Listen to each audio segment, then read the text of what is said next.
বাড়িতে অনেক দিন ধরেই এই ক্যানভাসটা পড়েছিল। এই ক্যানভাসটা আমার বাবা আমার জন্য ভুলবশত কিনেছিল। মানে আমি বাবাকে বলেছিলাম ক্যানভাস প্যাড অর্ডার দিতে, বাবা ভুলবশত ক্যানভাস অর্ডার দিয়ে দিয়েছিল। তো এটা প্রায় 3-4 বছর ধরে আমার বাড়িতে পড়েছিল। তারপরে আমি ভাবলাম না, এটাতে কিছু করা উচিত। দেন আমি স্টার্ট করলাম। তাই পরীক্ষা শেষ হওয়া মাত্রই আমি এই ক্যানভাসটা নিয়ে বসে পড়ি।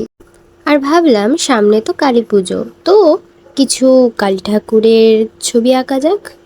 কিন্তু আমার ভাগ্যটা এমন যে ছবিটা সম্পূর্ণ হয়ে যাওয়ার সত্ত্বেও আমি তোমাদের কাছ অবধি পৌঁছাতে পারিনি। কিছু সমস্যার কারণে অবশ্য পৌঁছাতে পারিনি, তবে আমি ভেবেছিলাম যে যখন দেবই তখন এত সুন্দরভাবে দেব যে তোমরা আমাকে কিছু বলতেই পারবে না।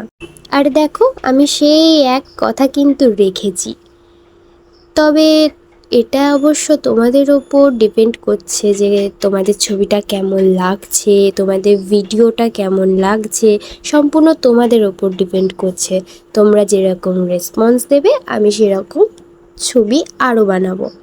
আমার মাটির ভাঁড় রঙের পার্টগুলো আমি সব ডিলিট করে দিই, আর আরও পার্ট আসতে চলেছে বলা সত্ত্বেও আমি কোনো পার্ট আর আনি না।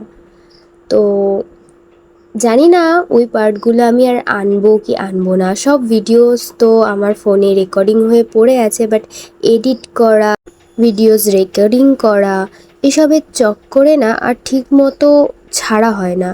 তবে আমি এবার থেকে সম্পূর্ণভাবে চেষ্টা করব তোমাদেরকে ভালো মতো ভিডিও পোস্ট করে দেওয়ার।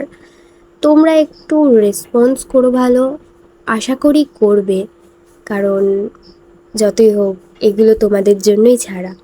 দেখো, এত বকতে বকতে কিন্তু আঁকাটা আমি কমপ্লিট করে ফেলেছি। কেমন হয়েছে বলো।